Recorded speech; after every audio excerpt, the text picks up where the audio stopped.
Good morning, guys. Where are you? And where are you watching us from? This is Rokani David, aka Ara. To this channel, smash the like button, comment, and share. And if you happen to be watching us for the very first time, endeavor to subscribe to our channel so as not to miss out on stories that we do upload in here on a daily. This is the Manchester United Matters channel. As you know, we do 100% Manchester United news. I know most of us are not into a good mood in there, having lost to a side which goes by names of Middlesbrough via penalties. Very many players came in through and lost lots of chances that really costed Manchester United that game in there. But all in all, after a game, their reactions, you saw those reactions onto this channel in there. I came out and did my reaction onto that loss in there, and I really came out and told you that I'm not blaming Rangnick, because he did the right job he was supposed to do into the game.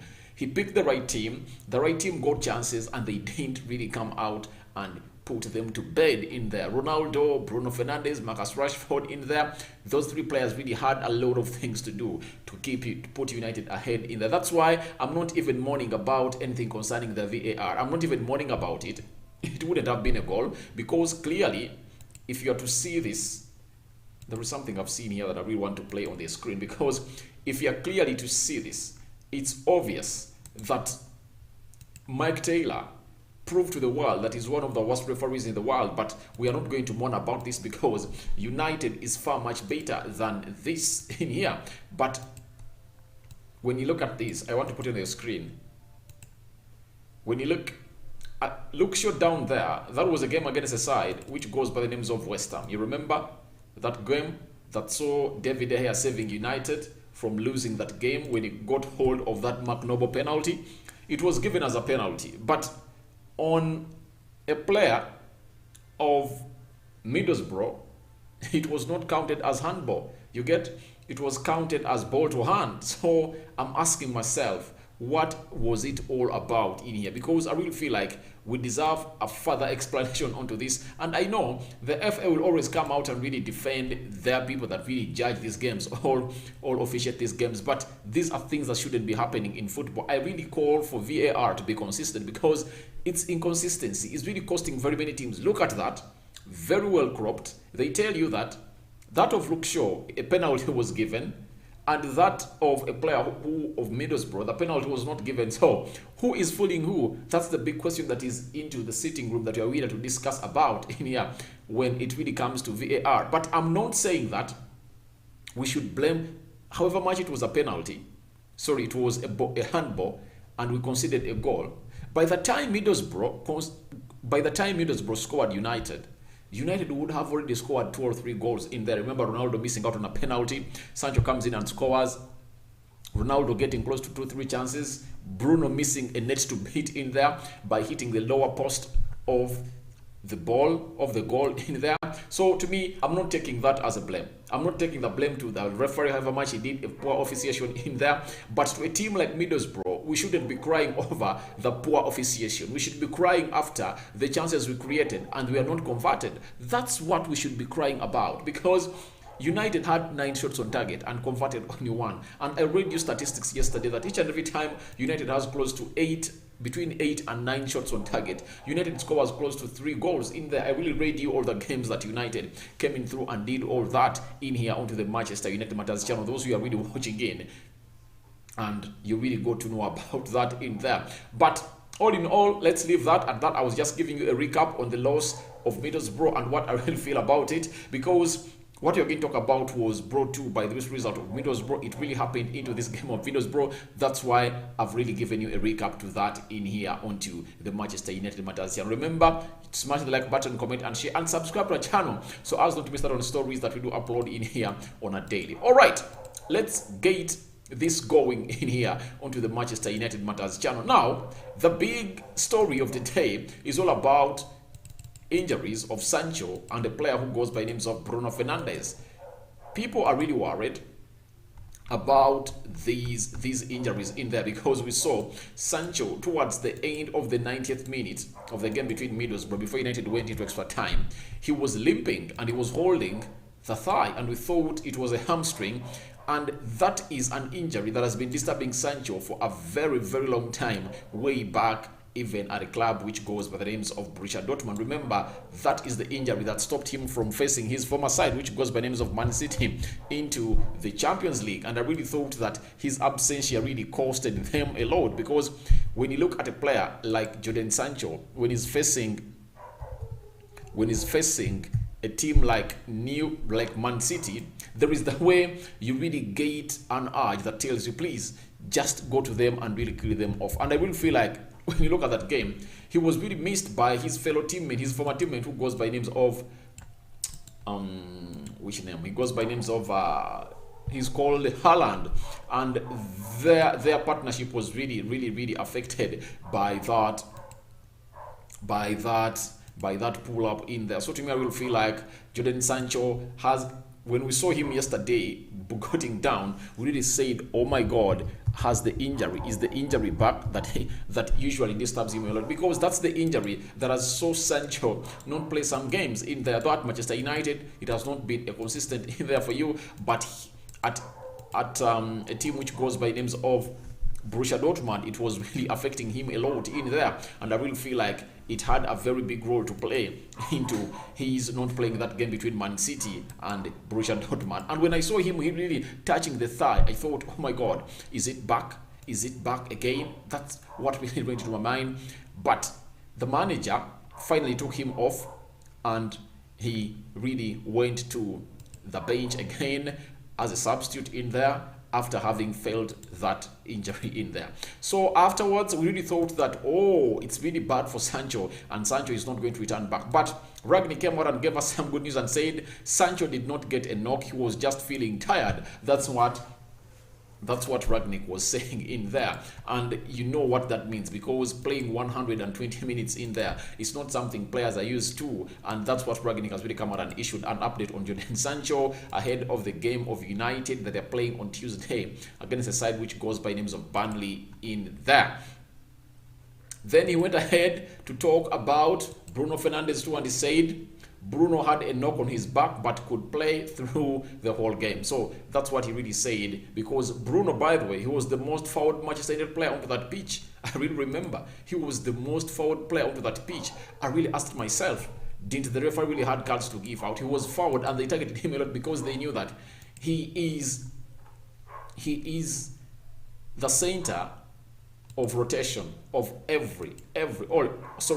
almost all of the attacks of Manchester United. And if at all you want to play United out of the game, do one thing: get Bruno out of that game, and United will really freeze, and you won't see them really unleashing those dangerous runs and attacks in there, because all of the chances that we almost get yesterday were really laid to by a player who goes by the names of Bruno Fernandes. I really like him for that, though he's sometimes wasteful and is being judged for that, but I really like him a lot, because we had longed without having a player ever since the Sir Alex Ferguson era like Wayne Rooney in there, because I really feel like Rooney dedicated the game always. He really showed what the Manchester United shirt is all about in there, and the love he has always shown the team in there. So to me, I really feel like a man who goes by the names of Bruno Fernandes is like a Wayne Rooney. He really gives me glimpses of Wayne Rooney, because Rooney was that one player that really stood out every time United was playing. And this lad who goes by the names of Bruno Fernandes is that one player that I will feel like ever since Sir Alex Ferguson left and Rooney retired from Manchester United, I really feel like he's the only player that has really come out here and shown us the best of how a United player should be looking in there. So I really praise him for that, and that's why I really love him a lot. That's why when such news comes out that a lad is having an injury, I will feel offended in there. But even today, the manager of Manchester United has really come out and said something, has given an update of these two players. They come out and said,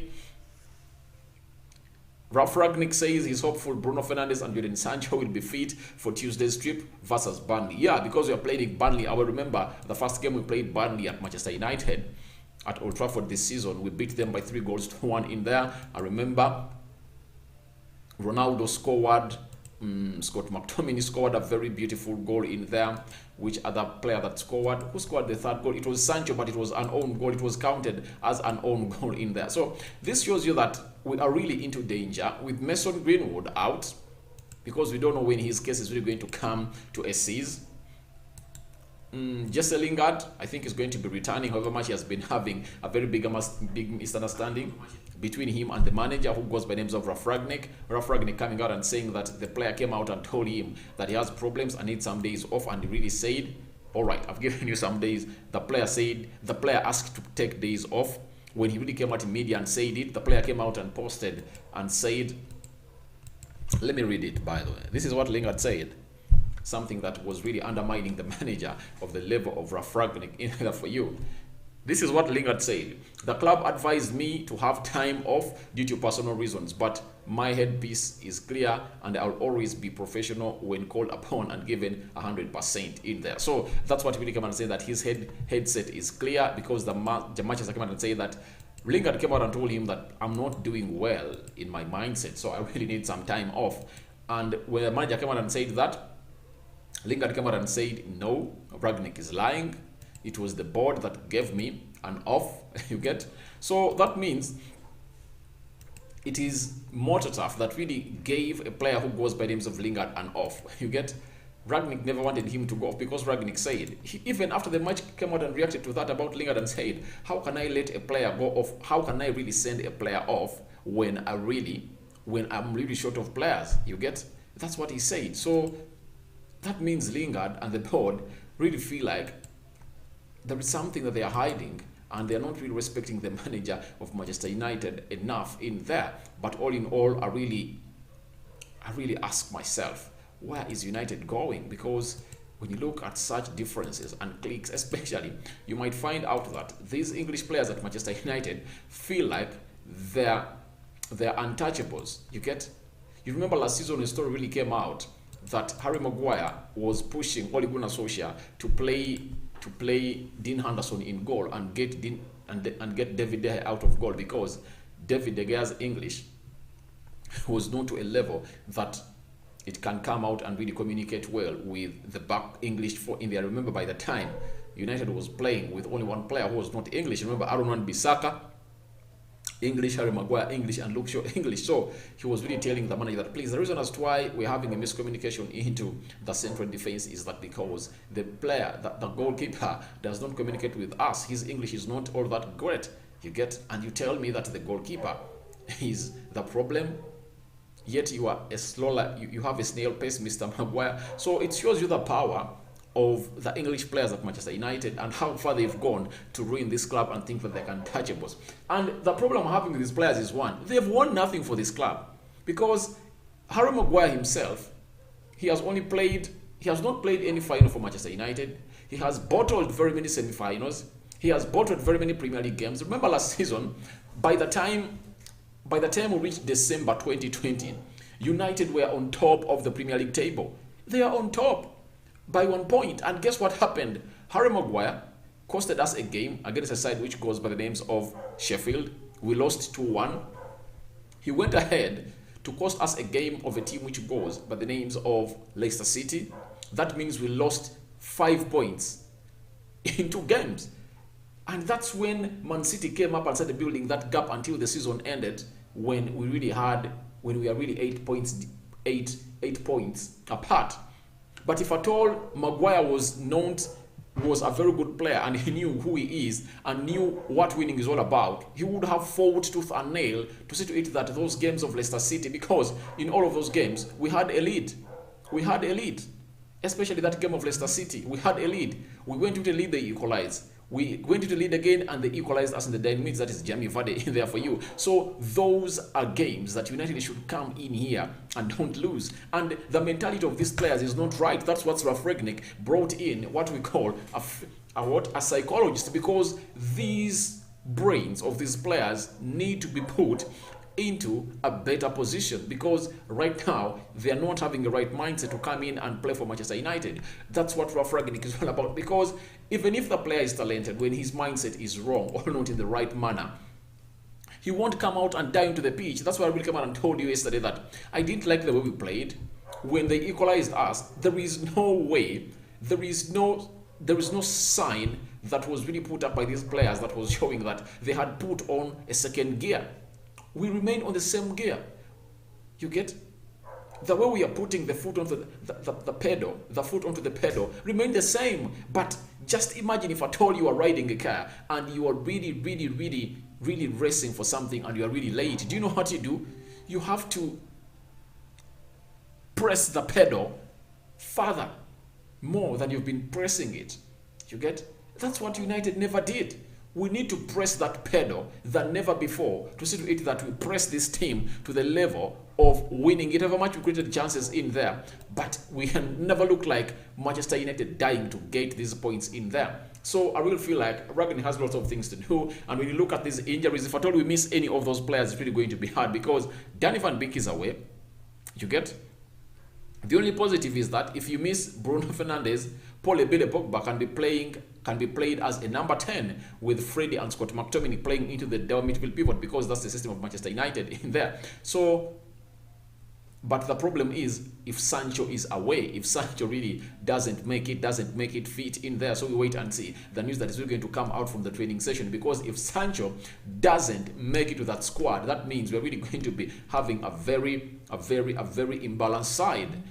And I really ask myself, why did the manager play Sancho onto the left side in there? Yet to me, I really feel like Sancho plays better onto the left.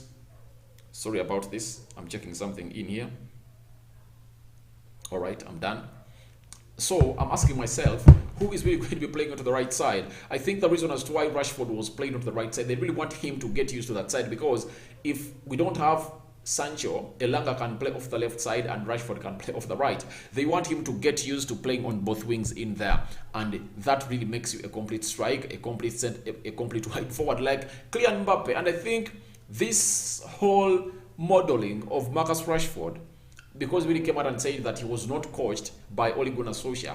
Now Rangnick comes in, tries to coach him, but I really feel like it's really going to be a very long journey to put him to a player that Rangnick wants, because he is too selfish. His decision making is poor. You get? He reaches somewhere when it's supposed to really cut inside and really lay that ball to his fellow player, and he goes ahead, he goes in to shoot. He runs into players. He's not all that skilled. If they bring players that are really skilled, you cannot bring Marcus Rashford. There is no way you can bring in Marcus Rashford as one of the most skilled players. You get? And the way he really decides to run into players is really ridiculous sometimes. You get? I really tell people that if at all Rashford can really clear up his mind and play like Sancho or Anton Martial, you get? You'll see him really being one of the best players. And I told you that he has a capability and a ceiling of getting to Mbappe. You get? But the problem is he runs a lot. The decisions he makes sometimes are really ridiculous. They make me ill as a Manchester United fan who really comes here to watch the game of football. You get? Even when you see that he should go in for a simple pass, sometimes he goes in for a shot. Even when he's the difficult angle, instead of really cutting outside to really pass to his fellow player, he feels like he can be a Messi, yet he cannot be. He feels like he can be a Maradona, he can be a Pele. You can't be. That's not you, Marcus Rashford. You need to know that you have to play simple. Each and every time you play simple, you really reduce the chances of coming out and being attacked or analyzed badly here. So I feel like Marcus Rashford should take this point and get to know that he is really one of those players that is playing very well, and I really feel like he really gets to a levels that we expect him to be here onto the Manchester United Matters channel. But Manchester United is going to play Burnley on Tuesday, don't forget. And these are injuries that we sustained, but we don't know whether these players are really going to be fit in there. Fernandes, back problem. He got a knock in the back, and Sancho was just tired. That's what Rangnick has really come out and said. Let's not hope that he's just hiding the injury of this young player, because where things have reached, any player who gets an injury that cannot really keep him out, that can really enable him to come on the pitch and play, if at all he has been given an injection, he's going to go under an injection to come in. He's going to get an injury injection of a painkiller to come back on the pitch, because we are short of the squad. We don't have enough members. We don't have enough members of the squad at Manchester United. We're having 25 players, but the good thing is that Cavani, I think, is jetting in tonight, and I think he's going to train with the club on Monday. I think Monday. Yeah, he'll train with the club on Monday. I think he jetted in because they finished playing, I think, was it Monday? So he had some 2-3 days off in Uruguay, and then he's going to return. I think he's going to train with the squad today. Then after, he will be part of the squad in there, because I really felt like even in that game of a team which goes by the Middlesbrough, we missed Cavani because of his press. He would have really come in and really, because he makes some good runs. And let me tell you this, what makes a central attacking midfielder and these wingers that you see that play in the modern football good is the runs that the center forward makes, because the center forward needs to make those runs that really helps this player to see out a pass, and that's what Cavani does. To me, that's what I think, that Cavani, when Cavani is on the pitch, United has better chances of scoring than Ronaldo, because Cavani is better at really making spaces. He makes good runs in there. That's why you saw that the previous season when Anton Martial was leading the line and Anton Martial and Cavani came in, you saw that people really used to get in balls and United was really scoring goals, because Cavani was really seeing out those passes and making good runs, and he made those balls immediately and he really banged them into the back of the net. So that is Edison Cavani for you I was talking about. Don't forget that today Anton Martial has played close to 80 minutes into his first day, into his debut of a team which goes by the name of Sevilla. But I will feel like he's not used to these players, because you saw his movement was not all up to that, but he really had a very good game, though they really drew. They got a penalty, and he's called who? This other Croatian player who was played for Barcelona and then went back to Sevilla. I've forgotten the name. They got a penalty and he really missed the penalty in there in the dying minutes in there. So they really lost a chance to really close down on Real Madrid. And if Real Madrid wins, they're really going to be close to 6 points clear ahead of a team which goes by the names of Sevilla in there. So that's what we had for you. Rangnick has really come out and confirmed that Bruno Fernandes and Sancho, he hopes, are really going to be available for the Burnley game. The United is playing on Tuesday. Now tomorrow, don't forget us breaking down a team of Manchester United taking on a side which goes by the names of Burnley. We are going to bring you a predicted lineup, and then the match preview is really going to be aired in here onto the Manchester United Matters channel. I go by the names of RD. I sign out for now. See you later, my mates, because we are really done with this video and we are really going to talk more about this tomorrow.